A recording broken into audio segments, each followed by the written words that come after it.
Salam, selamat datang di ibadah Paskah Jemaat St. Andrew Presbyterian Church Canberra Indonesian Service.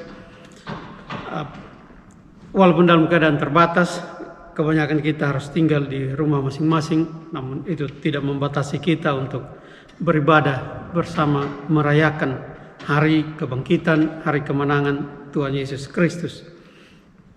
Untuk itu saya akan membacakan nats pembuka untuk ibadah kita Paskah tahun 2020 ini, yaitu dari surat 1 Korintus pasal 15 ayat 20 sampai ayat yang ke-22.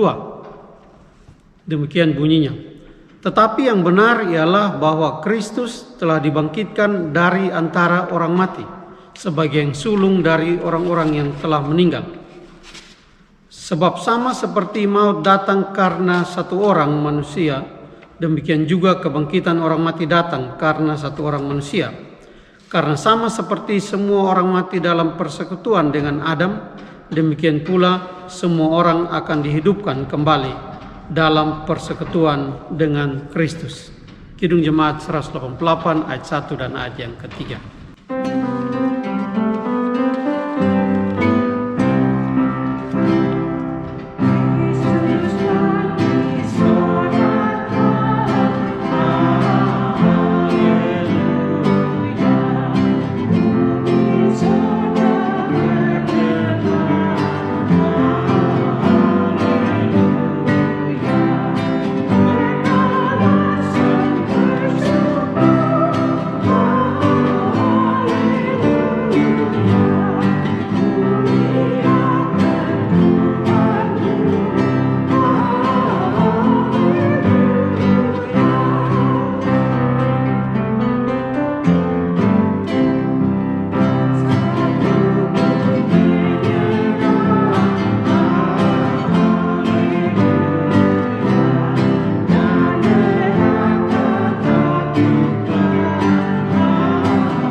Nats pembimbing hari ini diambil dari 1 Korintus 15 ayat 12 sampai 22. Jadi bila mana kami beritakan bahwa Kristus dibangkitkan dari antara orang mati, bagaimana mungkin ada di antara kamu yang mengatakan bahwa tidak ada kebangkitan orang mati? Kalau tidak ada kebangkitan orang mati, maka Kristus juga tidak dibangkitkan. Tetapi andai kata Kristus tidak dibangkitkan, maka sia-sialah pemberitaan kami dan sia-sialah juga kepercayaan kamu. Lebih daripada itu, kami ternyata berdusta terhadap Allah, karena tentang Dia kami katakan bahwa Ia telah membangkitkan Kristus. Padahal Ia tidak membangkitkannya, kalau andai kata benar bahwa orang mati tidak dibangkitkan. Sebab jika benar orang mati tidak dibangkitkan, maka Kristus juga tidak dibangkitkan. Dan jika Kristus tidak dibangkitkan, maka sia-sialah kepercayaan kamu dan kamu masih hidup dalam dosamu. Demikianlah binasa juga orang-orang yang mati dalam Kristus. Jikalau kita hanya dalam hidup ini saja menaruh pengharapan pada Kristus, maka kita adalah orang-orang yang paling malang dari segala manusia. Tetapi yang benar ialah bahwa Kristus telah dibangkitkan dari antara orang mati, sebagai yang sulung dari orang-orang yang telah meninggal. Sebab sama seperti maut datang karena satu orang manusia, demikian juga kebangkitan orang mati datang karena satu orang manusia. Karena sama seperti semua orang mati dalam persekutuan dengan Adam, demikian pula semua orang akan dihidupkan kembali dalam persekutuan dengan Kristus.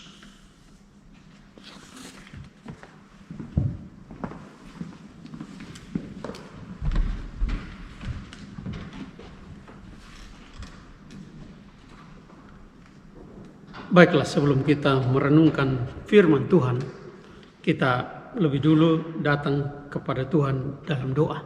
Kita berdoa. Bapa di dalam Tuhan Yesus, di hari yang penuh bahagia, hari peringatan kebangkitan Tuhan kami Yesus Kristus, kami ingin merenungkan sedikit dari firman-Mu seperti yang Engkau tulis lewat hamba-Mu Rasul Paulus dahulu. Urapi hati, pikiran kami, pendengaran kami, supaya kami boleh mendengarkan dengan baik. Kami boleh memahami, percaya, dan berhikmat oleh karena firman, dan hamba-Mu boleh memberitakan hanya sesuai dengan hikmat kehendak-Mu saja. Dalam nama Tuhan Yesus yang sudah bangkit itu, kami sudah berdoa. Amin. Bapak Ibu Saudara sekalian yang Tuhan Yesus kasihi, bacaan ini yang sudah dibacakan oleh Pak Neil tadi adalah semacam argumen Rasul Paulus yang tentu saja merupakan firman Tuhan yang disimpulkan dalam pengakuan iman kita yang berbunyi kebangkitan daging. Orang-orang dalam kebudayaan Yunani pada saat itu kebanyakan tidak percaya bahwa tubuh ini akan bangkit juga. Mereka percaya jiwa akan hidup selama-lamanya, seperti filsafat Yunani yang sangat terkenal bahwa tubuh adalah penjara jiwa. Jadi jiwa baru akan bebas menikmati semua keindahan alam semesta atau keindahan ilahi kalau sudah bebas dari tubuh. Sehingga orang-orang itu waktu itu kebanyakan, bahkan juga jemaat Korintus yang sudah menjadi Kristen pun sebagian masih percaya bahwa kalau orang sudah mati, tubuh akan mati dan menghilang selama-lamanya, dan jiwa akan bebas menikmati keindahan, kemuliaan para dewa atau Tuhan atau apapun tokoh ilahi yang mereka percaya. Rasul Paulus mengatakan tidak demikian. Baik tubuh maupun jiwa adalah ciptaan Tuhan, pemberian Tuhan bagi semua manusia, dan akan dibangkitkan oleh kuasa Kristus.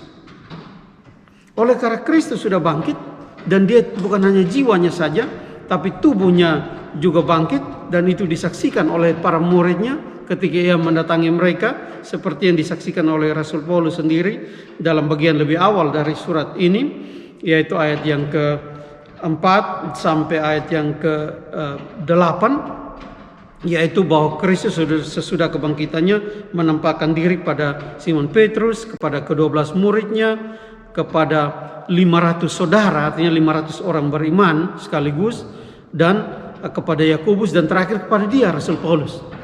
Paulus mengatakan hal itu membuktikan bahwa Kristus bangkit, dan bukan hanya jiwa atau rohnya, tetapi juga tubuhnya bangkit. Walaupun sesudah bangkit, tubuhnya mendapatkan kemuliaan surgawi, kemuliaan yang tidak lagi seperti tubuh sebelumnya. Walaupun ia tetap tidak berdosa, tetapi tubuh sebelum ia bangkit adalah tubuh yang masih dalam kelemahan manusiawi dalam berbagai hal. Ia bisa lapar, bisa haus, bisa kecewa, marah, sedih, sakit, capek, dan sebagainya. Sedangkan sesudah bangkit, tubuh kemuliaan Kristus tidak lagi seperti itu. Sudah menjadi tubuh sebagaimana Tuhan sebenarnya kehendaki tubuh kita, seandainya kita semua tidak jatuh ke dalam dosa. Tubuh yang mulia, yang tidak terbatas oleh berbagai kelemahan akibat dosa.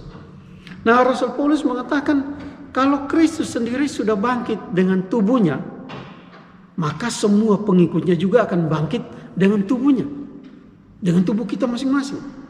Bukan hanya jiwa seperti yang dikatakan oleh para penganut filsafat Yunani waktu itu, dan kemudian oleh para teolog liberal yang tidak percaya bahwa tubuh Kristus sudah bangkit juga. Rasul Paulus ingin mengatakan bahwa Kristus menang atas maut, bukan hanya jiwanya tapi juga tubuhnya. Dengan ini Paulus ingin menekankan bahwa memang Yesus sungguh-sungguh bangkit pada hari itu, pada hari Paskah itu. Dan sudah disaksikan oleh banyak orang, termasuk 500 saudara dikatakan di situ di dalam ayat-ayat sebelumnya, ayat yang ke-6, yang kebanyakan masih hidup sampai Paulus menulis surat ini. Jadi bisa dibuktikan, bisa tanya pada mereka, dan mereka akan menyaksikan bahwa Kristus memang bangkit dengan tubuhnya. Tubuh yang dimuliakan, yang tidak lagi terpengaruh oleh dosa. Walaupun Kristus sendiri tidak pernah berbuat dosa, tapi ia datang untuk menanggung dosa kita, sehingga tubuhnya juga dilemahkan oleh akibat dosa. Dan bukan tubuh seperti itu lagi, tapi tubuh yang sudah diperbaharui, sudah dimuliakan ketika ia bangkit. Dan Paulus ingin mengatakan, karena Kristus bangkit, maka semua orang yang mengikuti dia ketika bangkit akan mendapatkan tubuh yang mulia juga.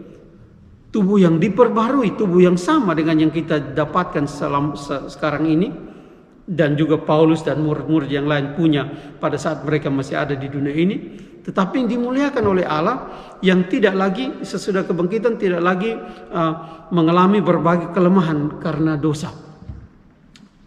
Bapak Ibu Saudara sekalian yang Tuhan Yesus kasihi. Karena itu Paulus menegur orang-orang Korintus yang kurang percaya atau tidak percaya pada kebangkitan tubuh. Ia katakan kalau tubuh manusia tidak dibangkitkan, tidak ada kebangkitan bagi orang, artinya tubuh orang mati, maka Kristus tidak dibangkitkan. Dan kalau Kristus tidak bangkit, maka kepercayaan iman kamu itu sia-sia. Buat apa percaya pada pemimpin agama yang mati dan tidak bangkit-bangkit lagi? Buat apa mendengarkan khotbah dari para rasul dan para pengkhotbah yang bercerita panjang lebar hanya tentang seorang yang sesudah, walaupun pengajarannya bagus, hebat, buat mujizat, tetapi sesudah mati dan tidak pernah bangkit lagi? Paulus katakan iman yang demikian iman yang sia-sia. Ada sia-sia kita mengikuti orang sebaik apapun, kita beragama, percaya pada orang sebaik apapun, sehebat apapun pengajarannya, punya kuasa mujizat sehebat apapun, sedahsyat apapun, kalau ia mati dan ia tidak bangkit kembali, untuk apa percaya pada tokoh agama seperti itu? Tetap Paulus katakan yang benar adalah bahwa Kristus sudah dibangkitkan, dengan tubuhnya ia dibangkitkan, dan sekarang dengan tubuhnya ia berada di sorga. Jadi kita mengikuti Tuhan yang hidup, berimanlah kepada Tuhan yang hidup. Dan lebih dari itu, di hari kebangkitan ini, hal yang penting kita renungkan ialah menurut Rasul Paulus, menurut firman Tuhan yang disampaikan oleh Rasul Paulus. Walaupun kita semua sekarang berada di dalam tubuh yang karena kelemahan dosa akan makin lama makin lemah, makin tua, makin lemah, sakit dan sebagainya, dan akan meninggal dunia. Tetapi karena Kristus dengan tubuhnya ia sudah bangkit, maka kita semua orang percaya, sejak zaman dahulu sampai pada Tuhan Yesus datang kembali, juga akan dibangkitkan. Karena maut tidak berkuasa lagi, bukan hanya tidak berkuasa lagi atas Kristus, tapi juga tidak berkuasa lagi atas semua orang yang percaya kepadanya, yang menjadi pengikutnya. Memang semua manusia adalah keturunan Adam, yang ikut jatuh ke dalam dosa bersama Adam, sehingga harus mendapatkan berjalan dalam hidup ini dengan tubuh yang penuh kelemahan dan akan mati. Tetapi semua yang mengikuti Kristus, yang percaya pada Kristus, oleh karena Kristus bangkit dengan tubuhnya, Maka semua yang percaya kepadanya, kita semua yang percaya kepadanya, pada satu waktu, oleh karena kuasa Kristus juga akan dibangkitkan dan dikenakan tubuh yang mulia, yang tidak mengalami kelemahan dosa lagi, yang akan hidup selama-lamanya bersama Dia, sebab Ia adalah yang sulung, yang pertama. Seperti dia katakan dalam ayat yang ke-21. Sebab sama seperti maut datang karena satu orang manusia, yaitu karena Adam. Karena dosa Adam dan dosa kita semua. Demikian juga kebangkitan orang mati datang karena satu orang manusia, yaitu karena Kristus. Karena dia bangkit dengan tubuhnya mengalahkan maut, dia juga memberikan kebangkitan bagi kita semua orang percaya. Karena sama seperti semua orang mati dalam persekutuan dengan Adam. Karena semua keturunan Adam semua harus mati, harus mengalami tubuh yang penuh kelemahan dan mati.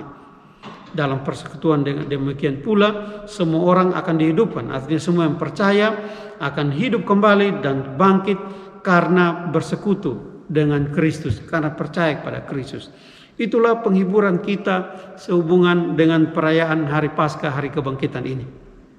Bahwa karena Kristus bangkit, tubuh kita yang sekarang penuh kelemahan ini juga akan dibangkitkan dalam kemuliaan bersama Kristus selama-lamanya di dalam kerajaan Bapanya. Tuhan Yesus memberkati. Selamat Paskah 2020. Amin.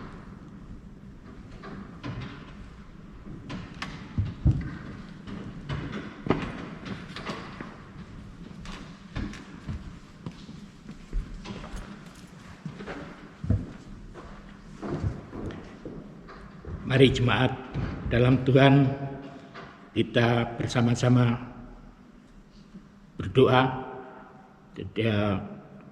pada kebaktian pagi sore hari ini. Mari kita masuk di dalam doa. Tuhan Allah Bapa kami yang bertata di dalam kerajaan surga yang mulia, pada sore hari ini ya Tuhan, kami mengucap syukur kehadirat-Mu. Oleh karena Engkau telah memberikan kesempatan bagi kami, anak-anak-Mu, di dalam keadaan yang sangat sulit ini, kami masih bisa memuliakan dan memuji nama-Mu di dalam hari kebangkitan-Mu pada hari Minggu ini. Ya Tuhan, ini merupakan suatu karunia dan berkat daripada-Mu sendiri kepada kami, dan kami dapat mengikuti kebaktian ini meskipun diikuti oleh para jemaat di rumah masing-masing. Ya Tuhan, ini merupakan berkat daripada-Mu sendiri kepada kami. Ya Tuhan, kami juga mengingat kepada negara kami, Indonesia, juga saudara-saudara kami yang ada di Indonesia, yang pada saat ini juga merayakan hari kebangkitan-Mu, yang mereka juga rayakan di rumah mereka sendiri-sendiri. Ya Tuhan, berkatilah mereka juga, terutama kepada Bapak Presiden, semua jajaran yang ada di pemerintahan di Indonesia. Kiranya Engkau memberkati beliau dengan seluruh kabinet dan jajaran dari pusat sampai ke daerah. Ya Tuhan, Engkau sendiri mengetahui bahwa banyak masyarakat kami yang menderita penyakit corona ini ya Tuhan. Pada kesempatan ini kami mendoakan kiranya Engkau berserta mereka, berserta para dokter dan perawat yang menangani mereka-mereka yang menderita penyakit ini ya Tuhan. Kiranya Engkau memberikan kesembuhan pada mereka semuanya, dan Engkau memimpin Bapak Presiden Jokowi yang memimpin negara kami di dalam menghadapi suasana yang sulit ini. Kami juga teringat pada Perdana Menteri Australia yang di mana kami tinggal. Kami juga mendoakan di dalam beliau menjalankan pemerintahan ini, juga menangani masalah musibah penyakit corona ini ya Tuhan. Kiranya Engkau juga memberkati dan melindungi semua yang menangani penyakit ini ya Tuhan. Kami mohon Engkau selalu beserta dengan beliau di dalam menjalankan tugas beliau di menjalankan pemerintahan ini. Ya Tuhan, permohonan kami yang kurang sempurna ini kiranya Engkau sendiri yang menyempurnakan. Kami mohon dengan percaya di atas nama Tuhan kami Yesus Kristus yang mengajar kami berdoa. Doa Bapa kami, Bapa kami yang di surga, dikuduskanlah namamu, datanglah kerajaan-Mu, jadilah kehendak-Mu di bumi seperti di surga. Berikanlah kami pada hari ini makanan kami yang secukupnya, dan ampunilah kami akan kesalahan kami, seperti kami juga mengampuni orang yang bersalah kepada kami. Dan janganlah membawa kami ke dalam percobaan, tetapi lepaskanlah kami daripada yang jahat. Karena Engkaulah yang mempunyai kerajaan dan kuasa dan kemuliaan sampai selama-lamanya. Amin.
Saya mengajak jemaat semua berdiri dan menerima berkat Tuhan.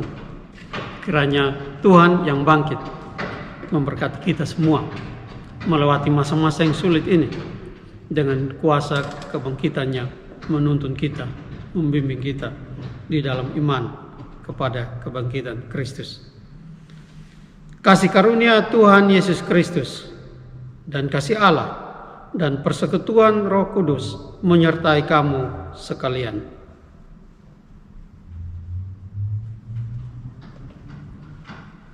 Amin.